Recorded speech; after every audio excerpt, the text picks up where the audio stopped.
and welcome in. This is a Monday evening edition of Weather Unfiltered. I'm Mike Bettis. I'm Alex Wilson. Of course, our hurricane expert, Dr. Rick Knabb, here. We are halfway through the month of September, and we're also halfway through major hurricane season.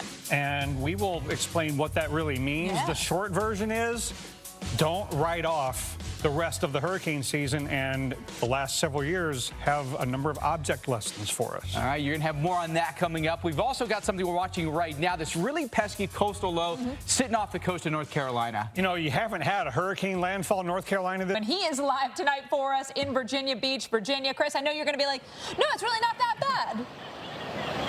It really isn't that bad. It is a little chilly, though, Alex. I mean, it's dry, thankfully. We had rain earlier, but it really isn't that bad. So we take you virtually to what you could be expecting. A little bit of rain, and again, much more in the way of gray skies than the sunshine you saw there.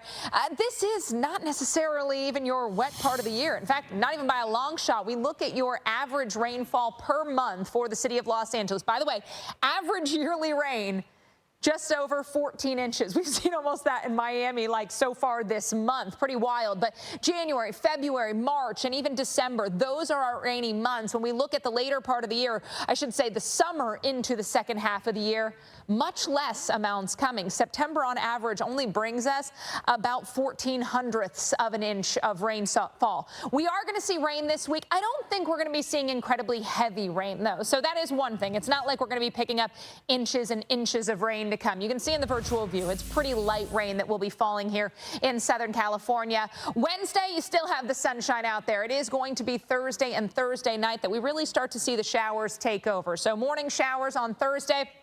Expect more cloud cover.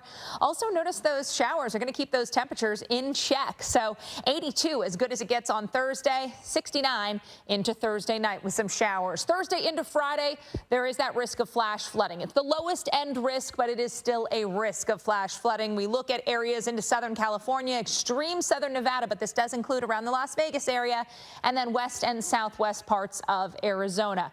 Again, lower end risk. I think it would be an isolated risk of flash flooding as opposed to a more widespread problem.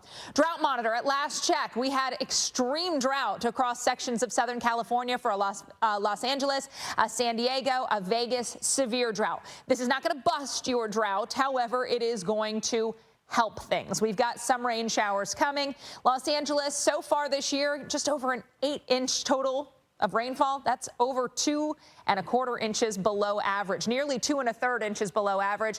Vegas, you're also running below average. Phoenix, nearly 3 inches below average, and nearly 4 inches below average for the Salt Lake City area. Denver, the only spot running a surplus. When we look at the rain, it's coming on Thursday. So later in the week, I think that's when you're going to see your best chance of rain. And notice it's a bit more focused into Southern California, Southern Nevada, southern sections of Utah, and throughout the state of Arizona and New Mexico. So Salt Lake City, I think it's a swing and a miss on this event for you guys. By later Friday, most areas drying out.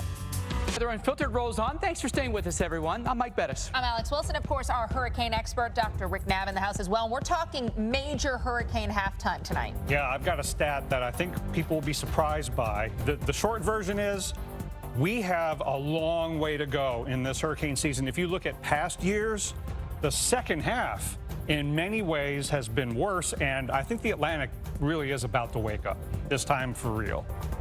Who's performing in the halftime show? You guys are.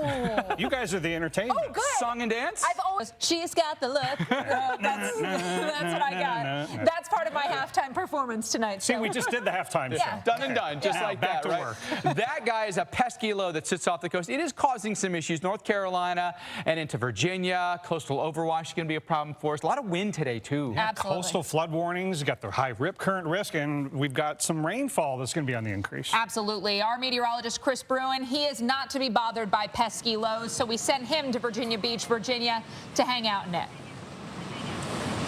Yeah, you know, at least it's not raining right now, but it is pesky. We've got On this Monday evening edition of Weather Unfiltered, I'm Mike Bettis. I'm Alex Wilson, also joined by our hurricane expert, Dr. Rick Knabb, halfway through major hurricane season. Yeah, it's been a busy 30 years since 1995 with a lot of bad major hurricanes. But did you know that the reason I call this major hurricane halftime is half the major hurricanes since 1995 have occurred before today.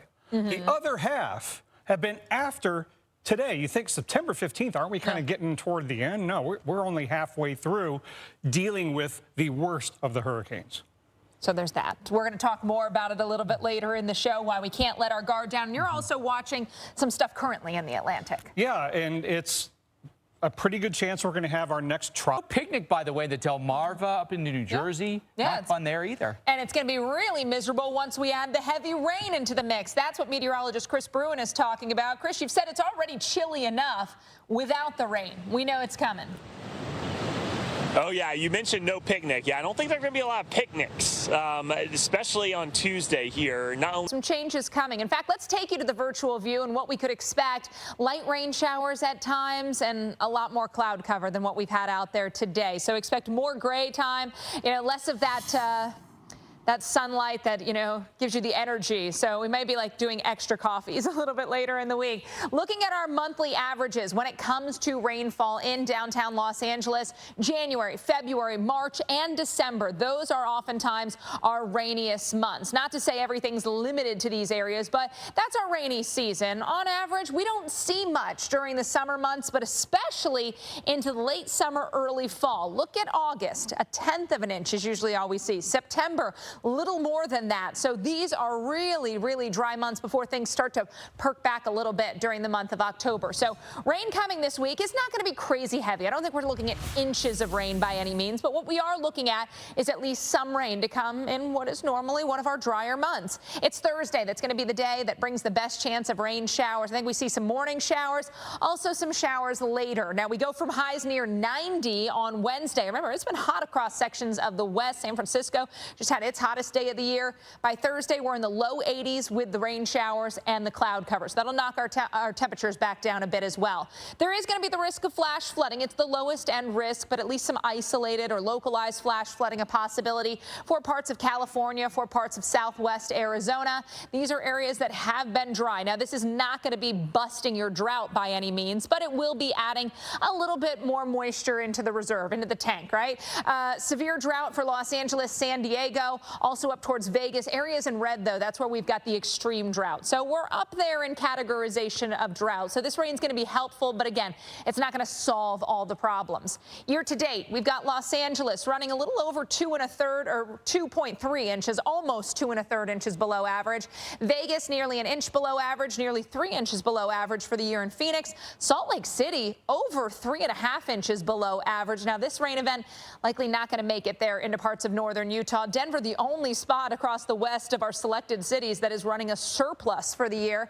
Thursday morning, again, there's our showers for Los Angeles and San Diego. I think during the afternoon and evening, we'll see that as well. They're going to be scattered, and again, for many areas, it's going to be the lighter rain. Salt Lake City, notice we don't get the rain showers that far north, but parts of Arizona, New Mexico could see those thunderstorm chances linger all the way into Friday. You get your hopes up.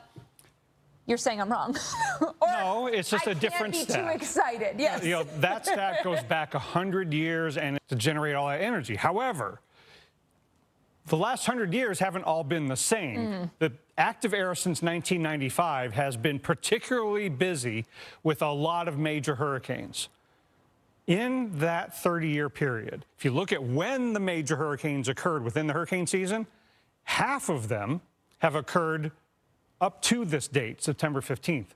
The other half have occurred after this date, not when they formed, but when they were ongoing. So this really is, for this active era, the last 30 years, major hurricane halftime. We can have just as many major hurricanes after this date as up to this time. And I go back and I look at, okay, if you look at that 30 years, there have been some serious late season hurricanes, right? I think about something like an Irma, like an October storm, right? Setting pressure record, a Wilma setting pressure records. And like they're getting really intense late in the season. And just look at last year when we had 4 major hurricanes after. We have a long way to go. So when you look at the map so far this year, you think nothing for more than 2 weeks with Fernan, and Aaron was this big beast, Cat 5 hurricane, it was strong, but nothing since. You think, okay, maybe the season is just winding down. But really, that's why I bring up that stat about major hurricanes, especially in recent years, how many of them have been after this date. So don't let this second year in a row where we're having a mid-season lull fool you. And here's another way to look at it. If we just look at the past 10 years, not the last 30, but the last 10 years, it's even more striking how late loaded the seasons have been.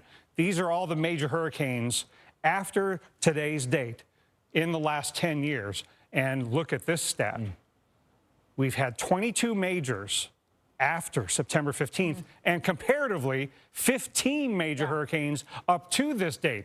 The last decade, it's been busier with major hurricanes after today. Well, I go back to your list of, the top hurricanes and some of the ones that we think about. Milton last year, Michael. We also had, Matthew. I mean, we've had some storms, and I think a lot of people would go, well, wait, that was an October storm. That was a little bit later than maybe we would typically think. I think we tend to err on, it's September and we're past that. But a lot of, especially in recent years, action has come in October. And all of those names that you mentioned are one of these tracks. You go past September 15th and you have a lot of notorious names, including the Louisiana ones like Delta and Zeta in 2020. And you mentioned Michael and Matthew and Helene and Milton. I mean, these are all storms in the last 10 years that have been terrible landfall events well after today's date. And last year taught us, too, that they can come rapid fire. You can get multiples in a week. Yep. And again, we got to remember what last year was like. And after September, October, and November, 13 storms, 8 hurricanes, 4 majors. All 4 of those majors occurred well after today's date. We got a long way to go. We absolutely do. Dr. Knapp, thank you. All right, thanks, everyone. This is Weather Unfiltered on a Monday night. I'm Mike Bettis. I'm Alex Wilson, of course, here with our hurricane expert, Dr. Knapp. Halfway through September, we're past the climatological peak, but you're telling us, 1, we've got something to watch, and 2, still plenty of major hurricanes possible. Yeah, increasingly over the last few decades, the hurricane seasons have been getting more and more late loaded, and today is what I call major hurricane halftime. We've had half our major hurricanes in the last 30 years after today's date. The season has a long way to go, and it is showing signs of waking up this week. All right. Well, he's going to have more on that coming up, so there's a reason to stay tuned. We also have something that kind of looks, feels, seems a little tropical-ish, but it's not. No, it's quite a new... Coastal flooding, rip currents, rain-induced flooding. Would you call it full frontal? That's a good one. I was going to go with big, mean sand-blowing machine, but I kind of like yours better. Feels a little edgy. It feels, a little I risque. don't know, unfiltered. But what about a full frontal, mean sand-blowing machine? No, thank you. I don't like any of this. No, that's why we sent Chris Bruin. He lost the rock, paper, scissors Weather Channel tournament, and so that means he gets Virginia Beach duty. All right, winds have been cranking for him today. Certainly feels chilly. Chris has the very latest.